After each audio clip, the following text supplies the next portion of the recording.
புதுச்சேரியில தாவேகா தலைவர் விஜயனுடைய மக்கள் சந்திப்பு நடைபெறக்கூடிய நிலையில புதுச்சேரி முன்னாள் முதலமைச்சர் நாராயணசாமி அவர்கள் நம்முடன் இணைப்பில் இருக்காரு. சார் வணக்கம். தற்போது புதுச்சேரியில தாவேகாவினுடைய அந்த மக்கள் சந்திப்பு நடைபெறவிருக்கு. என்ன விஷயங்களை விஜய் பேசுவார் அப்படிங்கிற எதிர்பார்ப்பு மக்களிடையே இருக்கு. இது என்ன மாதிரியான தாக்கத்தை ஏற்படுத்தும்? அதாவது இந்த மரியாதைக்குரிய தாவேகாவினுடைய தலைவர் திரு விஜய் அவர்கள் இன்று பொதுக்கூட்டத்தில் புதுச்சேரியில பேசுறாரு. காவல்துறை நிறைய கட்டுப்பாட்டுகளை போட்டிருக்கிறார்கள். இந்த அவர் மரியாதைக்குரிய புதுச்சேரி மாநில முதலமைச்சர் ரங்கசாமிக்கு நெருக்கமானவர். அவர் முதலமைச்சர் ரங்கசாமி அடிக்கடி தாவேகா தலைவர் மரியாதைக்குரிய விஜய் அவர்களை சென்னை செல்லும் போது சந்தித்திருக்கிறார். ஆகவே ரெண்டு பேருக்கும் நெருக்கமான நட்பு இருக்கிற காரணத்தால் என்னுடைய யூகம் புதுச்சேரி மாநிலத்தில் உள்ள அரசியல் நிலவரங்களை பற்றி அதிகமாக, குறிப்பாக ஆளும் என்ஆர் பாஜக கூட்டணி ஆட்சியை பற்றி அவர் விமர்சனம் செய்வது குறைவாக இருக்கின்றதா என்னுடைய கணிப்பு. பொதுவா விஜய் எந்த இடத்துக்கு பிரச்சாரத்திற்கு போனாலுமே அந்த பகுதியில் இருக்கக்கூடிய பிரச்சனைகள் குறித்து பேசி வந்துட்டு இருக்காரு. புதுச்சேரியில தற்போது என்னென்ன பிரச்சனைகளோ இல்ல மக்களினுடைய ஒரு தேவைகளோ இருக்கு அப்படின்னு நீங்க பார்க்கறீங்க? உங்களுடைய ஆட்சி காலத்துல சில கோரிக்கை எல்லாம் இருந்திருக்கும். தற்போது அது எப்படி இருக்கு? என்ன மாதிரியான விஷயங்களாக இருக்கும்னு எதிர்பார்க்கறீங்க? 2016 இருந்து 2021 வரைக்கும், அதாவது மதச்சார்பற்ற கூட்டணி காங்கிரஸ் திராவிட முன்னேற்ற கழக கூட்டணி ஆட்சி இருந்தது. நான் முதலமைச்சராக இருந்தேன். புதுச்சேரி மாநிலத்தில் அமைதி இருந்தது. சட்ட ஒழுங்கை கட்டுக்கொள்ள வச்சிருந்தோம். வேலை வாய்ப்புகளை உருவாக்கணும். தரமான கல்வியை கொடுக்கறதுக்கு மக்களுக்கு கொடுப்பதற்கான நடவடிக்கை எடுத்தோம். தரமான மருத்துவம் புதுச்சேரி மாநில மக்களுக்கு கொடுக்கப்பட்டது. இந்தியாவில் கொரோனா வந்த சமயத்தில் நிறைய மக்கள் பாதித்த போது கூட புதுச்சேரி மாநிலத்தில் இறப்பு கம்மியாக தான் இருந்தது. அது காரணம் நாங்கள் எடுத்த நடவடிக்கைகள். மக்கள் நல திட்டங்கள், இலவச அரிசி திட்டம், முதியோர் பென்ஷன், விதவை பென்ஷன், பெண்களுக்கான உதவித்தொகை, கல்வி உதவித்தொகை, இதையெல்லாம் முறையாக எங்கள் ஆட்சி காலத்தில் நாங்கள் கொடுத்தோம். காவல்துறை செம்மையா செயல்பட்டு சட்டம் ஒழுங்கை கட்டுக்குள் வைப்பதற்கான நடவடிக்கை நான் எடுத்தேன். அதற்கு 29 குண்டர்களை சிறையில் அடைத்தேன். அதுக்கு பிறகு புதுச்சேரியில் அமைதி இருந்தது. மக்கள் நிம்மதியாக வாழ்ந்தார்கள். ஆனா இந்த 4.5 ஆண்டு காலத்துல மரியாதைக்குரிய முதலமைச்சர் ரங்கசாமி ஆட்சியில வேலை வாய்ப்புகள் இல்லை. அவர் 10,000 பேருக்கு வேலை வாய்ப்பு கொடுப்பேன்னு சொன்னாரு. பிஜேபி 2.5 லட்சம் பேருக்கு இந்த 5 வருடத்துல வேலை வாய்ப்பு கொடுப்பேன்னு சொன்னாங்க. 2,000 பேருக்கு கூட இதுவரைக்கும் வேலை வாய்ப்பு கொடுக்கல இந்த 4.5 வருஷத்துல. அதாவது அரசு வேலை வாய்ப்புகள் மிக குறைந்த அளவிலே புதுச்சேரி மாநிலத்தில் இந்த ஆட்சியில் கொடுக்கப்பட்டிருக்கிறது. அது மட்டுமல்லாமல் சட்டம் ஒழுங்கு மிக மோசமான நிலை.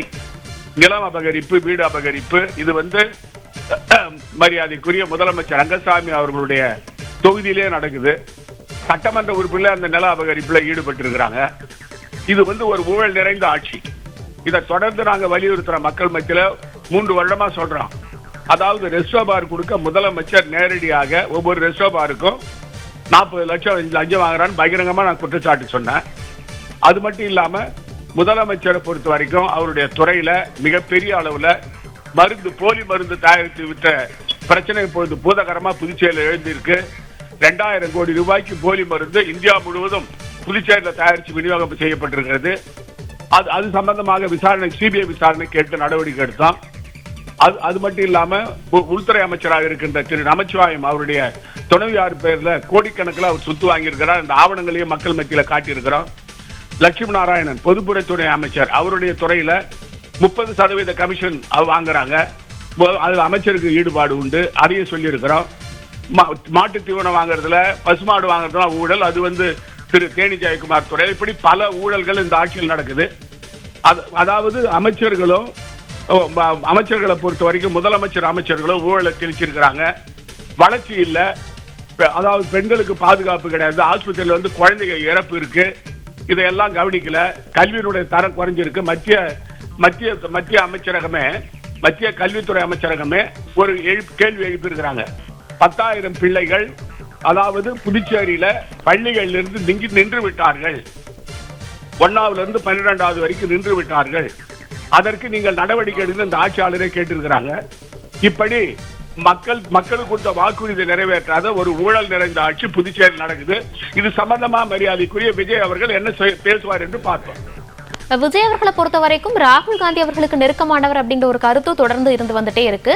சமீபத்துல பிரவீன் காந்தி அவர்களுடனான சந்திப்பிற்கு பிறகு காங்கிரஸ் உடனான கூட்டணி இருக்குமா அப்படிங்கிற ஒரு கேள்வியுமே இருக்கு. இது குறித்து உங்களுடைய கருத்து என்ன? என்னுடைய தனிப்பட்ட கருத்து மட்டும் இல்ல, காங்கிரஸ் கட்சியுடைய கருத்து, மரியாதைக்குரிய தலைவர் ராகுல் காந்தி அவர்களும், மரியாதைக்குரிய தமிழ்நாடு முதலமைச்சர், திராவிட முன்னேற்ற கழகத்துடைய தலைவர் ஸ்டாலின் அவர்களுக்கும் தனிப்பட்ட முறையில் நெருங்கிய நட்பு இருக்கு. அது மட்டும் இல்லாம அரசியல் ரீதியாக ஒருமித்த கருத்துள்ள அரசியல் தலைவர்கள் அவங்க 2 பேரும். இந்தியா கூட்டணி புதுச்சேரி மட்டுமல்ல தமிழ்நாட்டிலேயே மிக பலமா இருக்கு.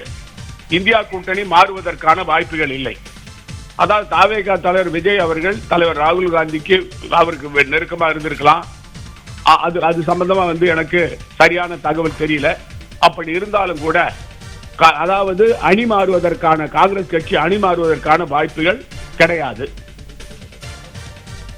குறிப்பா கேரளா, கர்நாடகா போன்ற பகுதிகளில் இன்னுமே ஸ்ட்ராங் ஆகணும் அப்படிங்கிற காரணத்திற்காக தான் இந்த சந்திப்பெல்லாம் நடைபெறதாகவும் ஒரு தகவல்கள் பேசப்பட்டு வந்தது.